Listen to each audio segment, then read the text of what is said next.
더불어민주당 제91차 원내대책회의를 공개로 계속하겠습니다.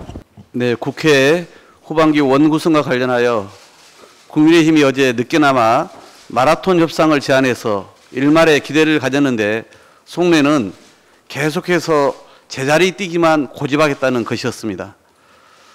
저는 국회 정상화를 통한 대한민국 경제 위기 극복과 국민들의 다급한 민생 해결을 위해서라면 마라톤이든 전력 질주든 다 좋으니 국민의힘이 국정을 책임지는 여당으로서 전향적인 양보안만 제시해달라고 말씀드렸습니다.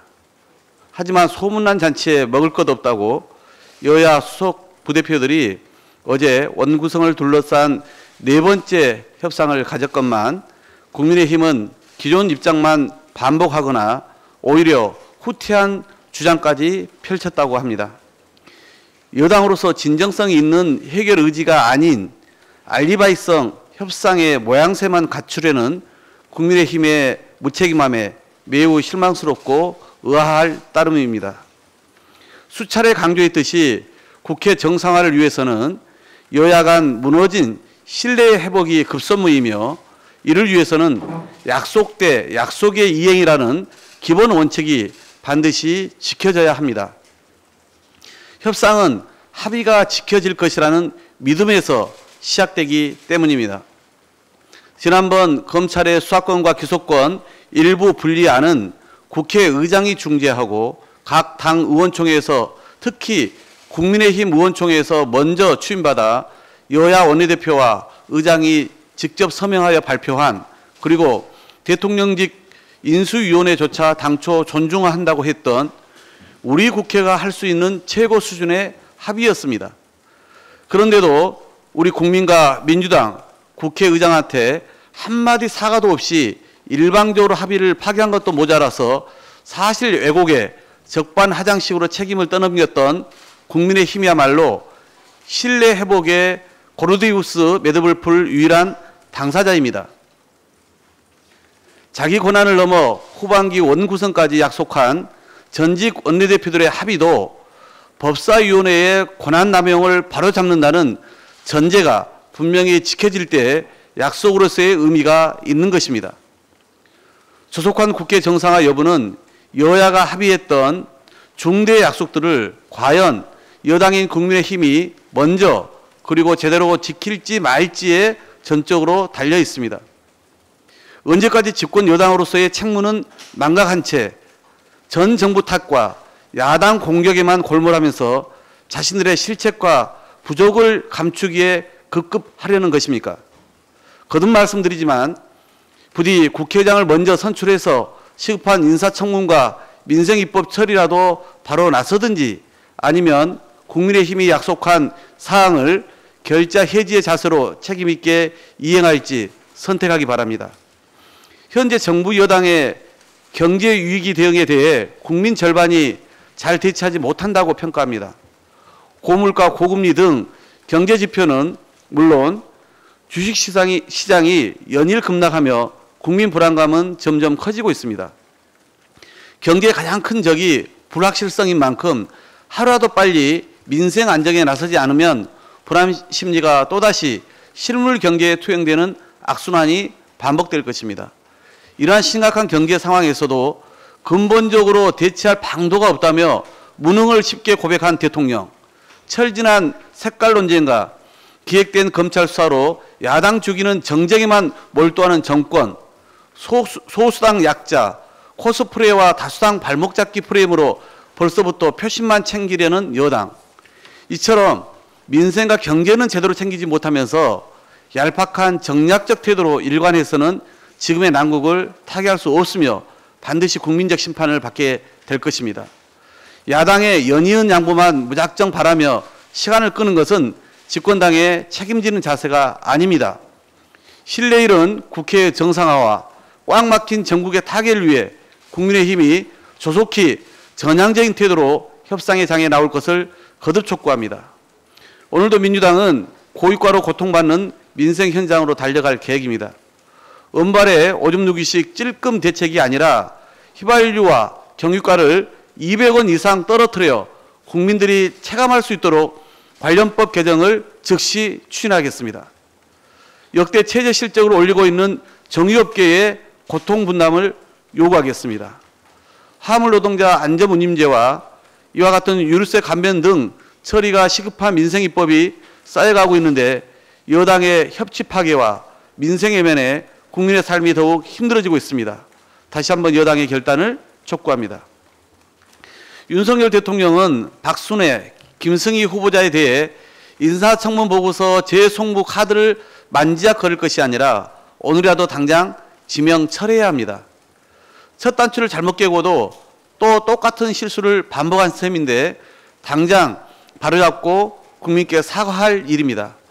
두 후보는 언론과 우리 당 검증 TF 등 이미 지상청문회를 통해 국민 심판을 받았습니다.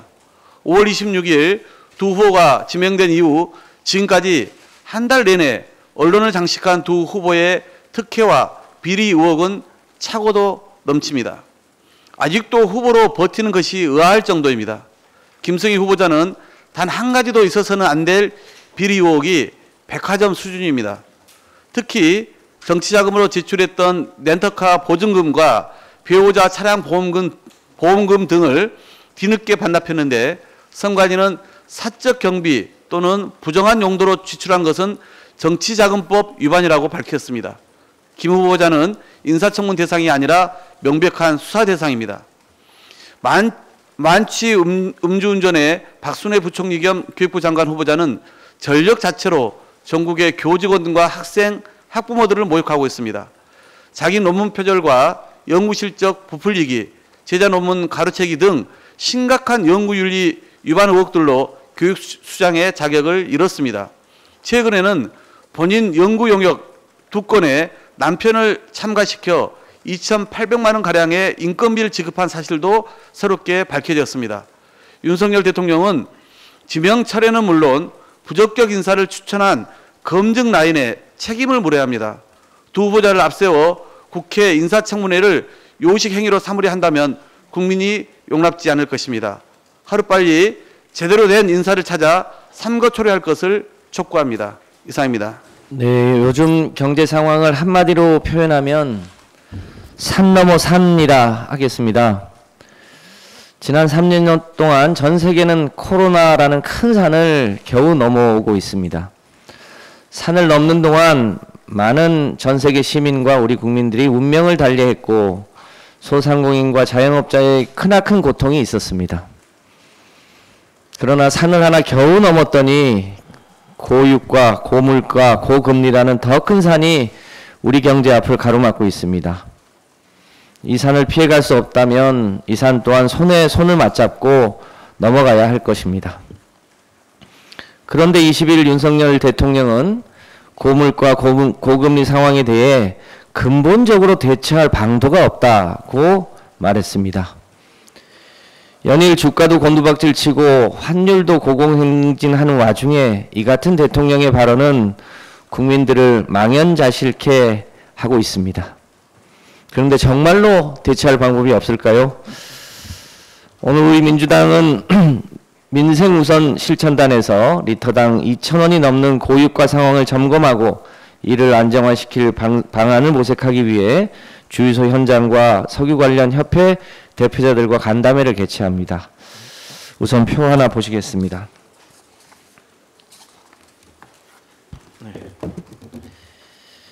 이 표는 지난 2021년과 올해 1, 4분기 정유 4사의 영업이익을 비교한 표입니다.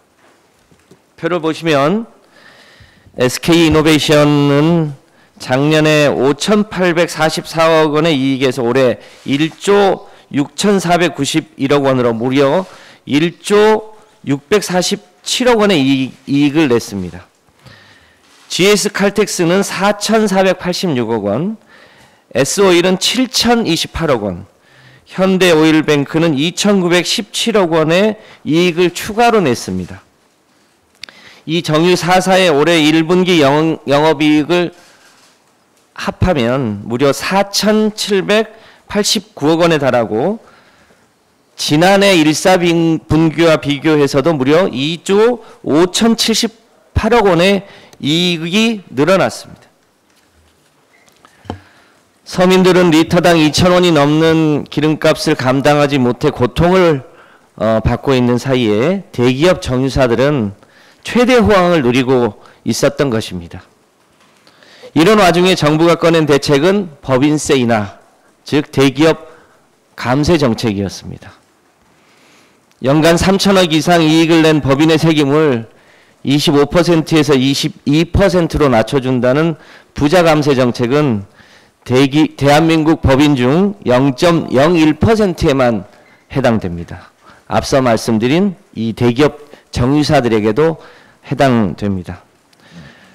이 정유사들은 사상 최대의 이익을 내고 있는데 오히려 세금을 깎아주는 정책에 국민들의 동의를 받기는 어려울 것입니다. 최근 고유가로 전 세계적으로 정유회사들이 이익을 보고 있는 것은 사실입니다. 이와 관련해서 영국 등 유럽의 많은 나라들은 일종의 횡재세라고 불리는 초과 이익세를 검토하거나 추진하고 있습니다. 이를 종합해서 보면 세계 공통의 고물가 고금리 상황에서 많은 나라들은 부자 증세를 통해 서민의 고통을 줄여주고 있는 반면에 윤석열 정부는 정반대로 부자 감세 정책을 펴면서도 이 문제가 전 세계적인 현상이므로 근본적 대체 방안이 없다고 말을 하고 있는 것입니다. 윤석열 정부는 지금이라도 전 세계적 추세를 역행하는 대기업과 부자 감세 정책을 철회하시기 바랍니다. 소득이 있는 곳에 세금을 부과하고 그 재원으로 고물가 고금리로 씨름하는 다수 서민들의 고통을 최소화하는 것이 정부의 역할임을 명심하셨으면 좋겠습니다. 민주당은 오늘 유가 폭등 현장 방문과 간담회를 개최하고 유류세 탄력세율 추가 인하 등 입법과 정유세의 초과 이익을 최소화하거나 기금 출연 등을 통해 환수하는 방안을 마련하도록 하겠습니다. 서민들의 유가 부담을 최소화해서 서민들의 어깨가 조금이라도 가벼워질 수 있도록 민주당은 최선을 다하겠다는 말씀드립니다. 고맙습니다. 한 손에는 검찰 권력, 또 다른 손에는 경찰 권력까지 휘어잡겠다는 윤석열 정부의 노골적 의사가 드러났습니다. 취임 한 달밖에 안 된 윤석열 정부가 검찰 인사를 정부의 주요 요직에 전면 배치하자마자 이번에는 경찰까지 통제하겠다고 나섰습니다. 윤석열 정부 행정안전부는 외청인 경찰청에 대한 직접 통제를 위해 경찰국 신설을 오늘 공식적으로 강행하겠다고 합니다. 경찰제도 개선 자문위원회란 외피를 씌워 언론과 전문가, 정치권의 반대에도 불구하고 행안부에 경찰국을 신설하겠다는 것입니다. 사회적 논의와 법률 개정이 필요함에도 시행령 개정으로 밀어붙이겠다는 심사입니다. 현재 경찰청은 지난 1991년 내무부 산하 치안본부에서 분리돼 독립외청이 되었습니다. 경찰의 정치적 중립에 대한 시대적 요구를 반영한 결정이었습니다. 대통령, 행안부 장관, 경찰국장, 경찰청장으로 이어지는 체계를 만들어 관료와 정치 집단이 12만 경찰 조직을 철저하게 종속시키겠다는 것입니다. 참으로 우려스럽습니다. 관료 조직과 정치 집단이 수사권을 가진 경찰을 통제하는 방식으로는 민주사회의 능동적 치안 서비스를 제공할 수 없습니다. 오히려 시민 통제 방식이 강화되어야 할 것입니다. 경찰국 부활은 경찰의 중립성과 독립성이 심각하게 훼손될 우려가 큽니다. 혼란만 가중되고 있습니다. 일선 경찰들의 반발이 커지고 있습니다. 전국 지역의 일선 경찰관들이 성명서를 내는 등 반발이 커지고 있습니다. 단일한 명령 체계를 가진 경찰 조직이 자칫 흔들릴 수 있습니다. 피해는 고스란히 시민에게 돌아갑니다. 검찰국 신설은 일방통행식으로 밀어붙여서는 안 됩니다. 경찰국 신설이 필요합니까? 시민사회, 전문가, 학계, 정치권의 논의와 국민적 동의가 먼저일 것입니다. 또 다른 공룡 권력기관의 탄생을 지켜만 볼 수 없습니다. 민주당은 자시하지 않겠습니다. 민주당이 반드시 막겠습니다. 할 수 있는 모든 것을 다하겠습니다.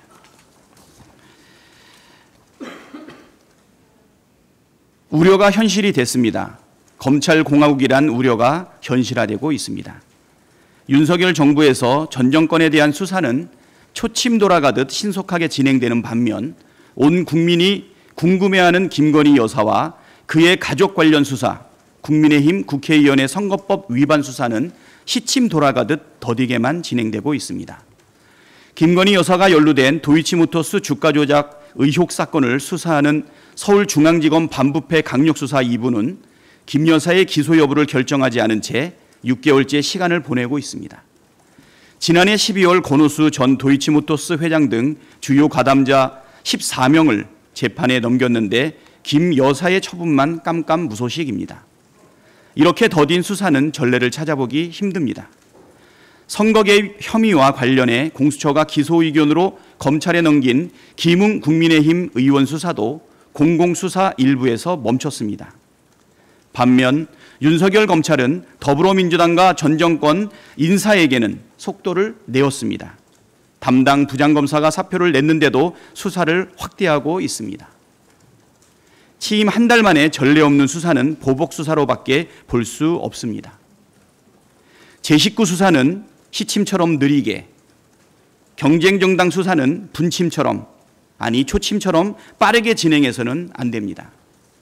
검찰이 수사의 속도와 방향 강도를 이렇게 조절해서는 안 됩니다. 이런 이중잣대가 버젓이 적용된다면 이것이 공정합니까?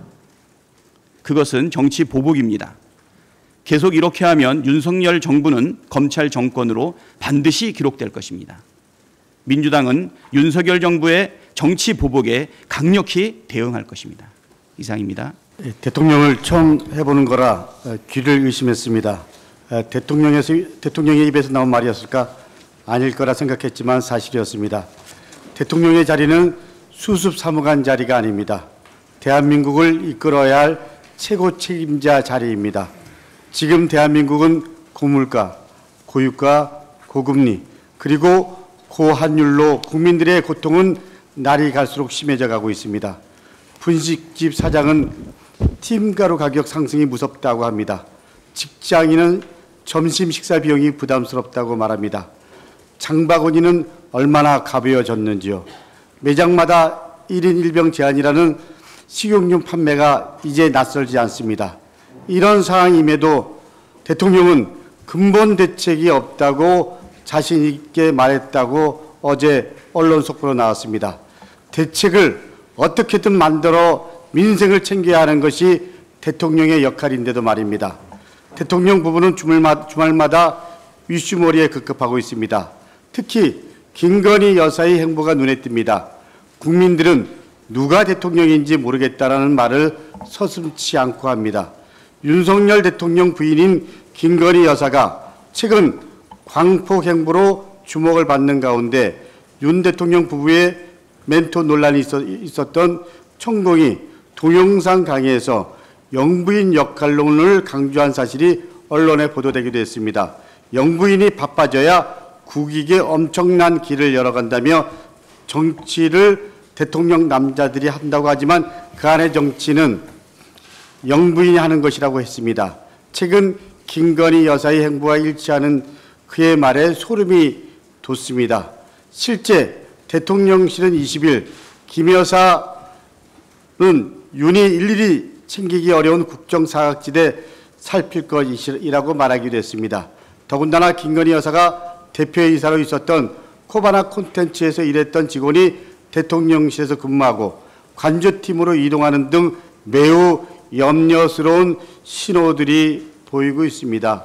자신의 회사 직원인 이해관계 당사자를 대통령실로 불러들이면 이권 개입 등 불미스러운 여러 일들이 우려될 수 있습니다. 촛불혁명으로 대통령 놀이를 하던 최순실을 몰아낸 지 5년밖에 안 됐습니다. 지금 전 국민은 고통에 허덕이고 있습니다. 민생에 집중해야 합니다. 대통령 아바타론에 빠져있는 대통령실은 각성하십시오. 대통령과 대통령실이 민생을 애민하는 이 현실 앞에 국민의 분노는 점점 높아져 갑니다. 대통령께 간곡히 부탁드립니다. 소잃고 애양간 고치는 우를 범하지 마시고 이제 야당과 함께 민생에 집중해 주십시오. 간곡히 부탁드립니다. 이상입니다. 이장석 원내부대표입니다. 고물가, 고금리, 고환율 삼중고로 민생 경제가 위기입니다. 경제 침체 속 물가가 상승하는 스태그플레이션도 우려됩니다. 여기에 국민 생활과 밀접한 전기료, 가스비 등 공공요금이 줄줄이 인상될 예정입니다. 이런 상황에서 최근 미국은 기준금리를 0.7%포인트 인상하는 자이언트 스텝을 단행했습니다. 한국은행 역시 빅스텝을 검토하고 있습니다. 시장금리 인상은 서민들의 가계경제 어려움을 더욱 가중시키게 될 것입니다. 서민경제가 풍전등의 위기에 처했는데 윤석열 정부와 집권여당은 그동안 무슨 일을 했는지 알 수가 없습니다. 기껏 내놓은 경제정책이라고 하는 것이 기업 법인세 깎아주겠다, 부자들 세금 깎아주겠다는 부자 친화 정책이 전부입니다. 과거 실패로 끝난 이명박 전 대통령의 낙수 효과론이 떠오르기도 합니다. 세계적인 금리 인상 과정에서 고통은 필연적으로 생길 수밖에 없습니다. 핵심은 고통을 어떻게 줄이고 분담할지 대안을 마련하는 것입니다. 민주당은 민생정당, 서민정당으로서 윤석열 정부의 1%를 위한 특권 정책을 철저하게 맡겠습니다. 서민과 취약계층의 부담을 줄일 실질적인 대안 마련에 집중하겠습니다. 윤석열 정부와 집권여당은 민생은 나몰라라 하면서 야당에 대한 정치보복 수사는 자이언트 스텝입니다. 검찰은 집권하면 정치보복을 하겠다고 운운했던 윤석열 대통령에게 마치 충성 경쟁이라도 하듯 정권의 사냥개 노릇을 자처하고 있습니다. 최근 백은규 전 장관에 대한 법원의 영장 기각으로 검찰의 수사가 무리하게 진행되었음이 만천하에 드러났습니다. 그러나 검찰은 여전히 백은규 전 장관의 영장 재청구 의사를 끝까지 굽히지 않는 묵미를 부리고 있습니다. 문재인 정부 청와대 인사수석실 선임 행정관을 지낸 박상혁 의원 수사에도 속도를 올리고 있습니다. 검찰이 이런 이중적 잣대와 모순된 행동의 이면에는 정략적인 의도가 깔려 있다고 봅니다. 검찰의 칼끝이 점차 문재인 정부와 청와대로 향하고 있다는 강한 의구심을 가질 수밖에 없습니다. 지금이라도 윤석열 정부는 기획된 정치 보복 수사를 중단해야 합니다. 더욱이 연일 문재인 정권 지우개에 나서고 있습니다. 최근 서울중앙지검은 문재인 정부와 민주당의 뒤를 캐는 관련 공문을 모든 부처에 발송했습니다.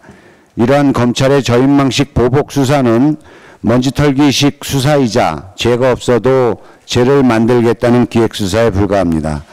여기에 윤석열 정부와 집권여당은 최근 서해 공무원 피살 사건을 다시 쟁점화하면서 연일 문재인 정권 때리기에 나서고 있습니다.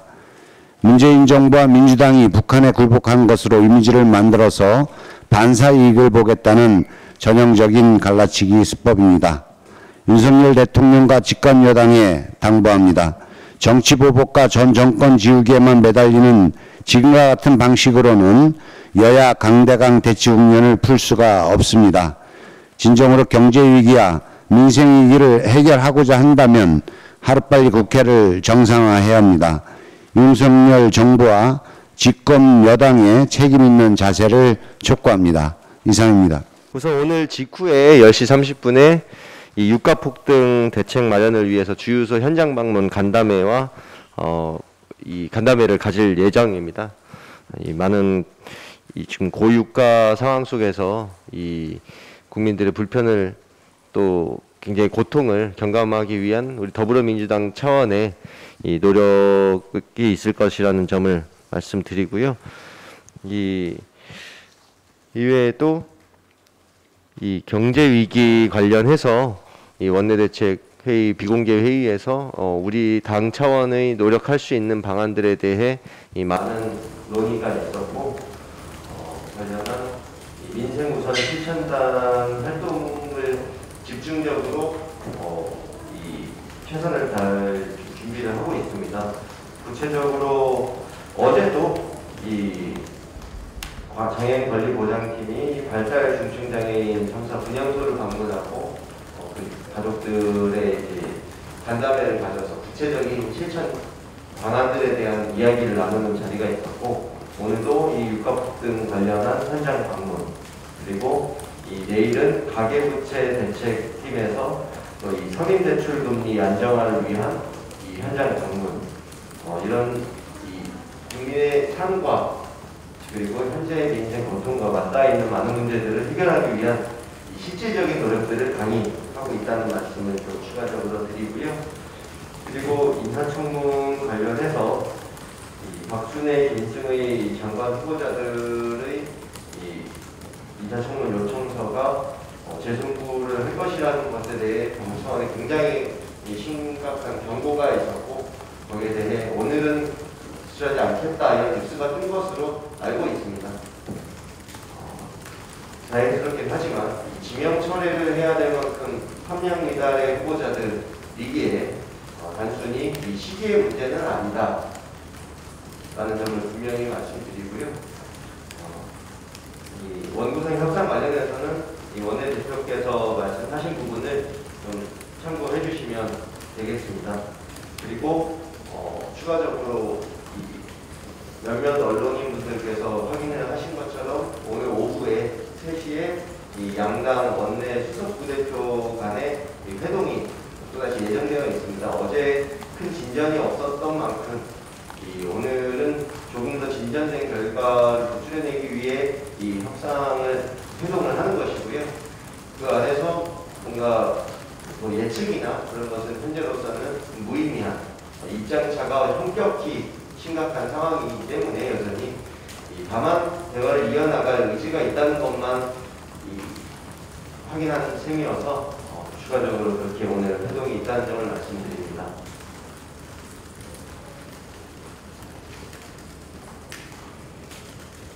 그리고 이제 비공개 회의에서는 오늘 경찰 제도 개선 자문위원회의 공고한 발표가 있을 예정이고, 이런 경찰국 신설 시도라든지 이런 위법적, 불법적, 그리고 경찰의 독립성, 중립성을 심각하게 훼손하는 행동에 대한 그런 판단과 정부의 시도에 대한 격렬한 성토가 있었고, 검찰의 인사정보관리단과 경찰의 이런 문제까지 포함해서 우리 전반기 국회에서 법사위 행안위 소속 위원들로 참여했던 위원들이 그 부분에 대해 정말 많은 준비를 또 하고 있는 만큼 거기에 대해서 또 당 차원의 대응을 위한 노력이 있을 것이다. 그것을 하기 위한 좀 방안에 대한 좀 개괄적인 논의가 있었다. 심각한 문제 의식과 지속적으로 당 차원의 이 경고 그리고 그 부분에 대한 위법성, 불법성을 알리는 노력들이 있었던 만큼 더 추가적인 대응 방안을 찾고 있다. 이렇게 말씀드리겠습니다. 네, 제 말씀 여기까지 드리고요. 질문 있으시면 말씀드립니다. 네, 김현우 기자님. 성환 수석이 정유사를 방문해가지고 기금 수변을 요구할 생각이다라고 얘기를 하셨는데, 예. 지금 정유사들이 고유가를 초래한 게 아닌데 기금 수변을 요구하는 게 맞는 건지 설명을 좀. 다만 그 부분에 있어서는 제가 이 정책위 차원의 이 구체적인 내용을 지금 전달받지 못한 상황이지만, 이 정유 회사가 국민들의 고유가로 인한 고통 속에서도 많은 수익을 누려온 상황 속에서 거기에 대해 그 정도의 책임을 또 감수할 수 있는 거 아니냐 차원의 문제를 이해해 주실 수 있지 않나, 아니면은 좀 자세한 내용은 제가 이 현장에서 그 정책적인 부분을 좀 더 살펴서 더 말씀드릴 수 있도록 하고요. 상세한 내용 말씀 못 드려서 송구하고요. 네, 예, 말씀 주십시오. 예.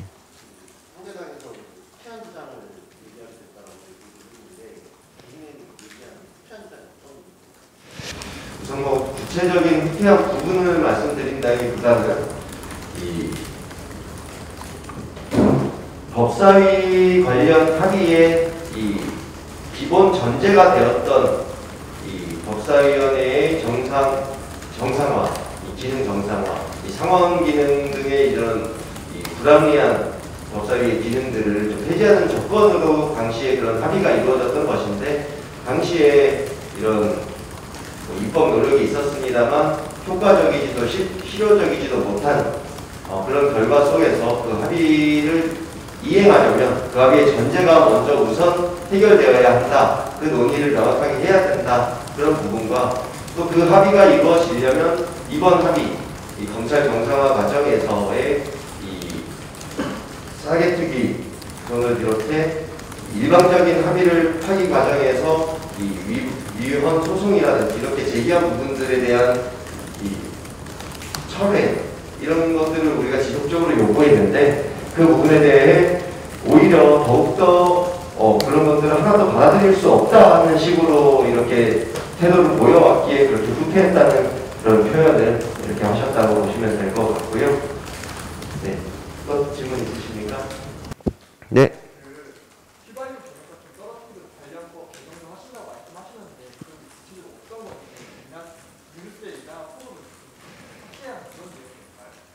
우선 구체적인 입법 추진 계획에 대해서 지금 말씀드리긴 조금 이런 것 같고요. 조금 더 상세한 내용이 준비되고 그리고 좀 구체화되면 또 추가적으로 말씀드릴 기회를 만들도록 하겠습니다.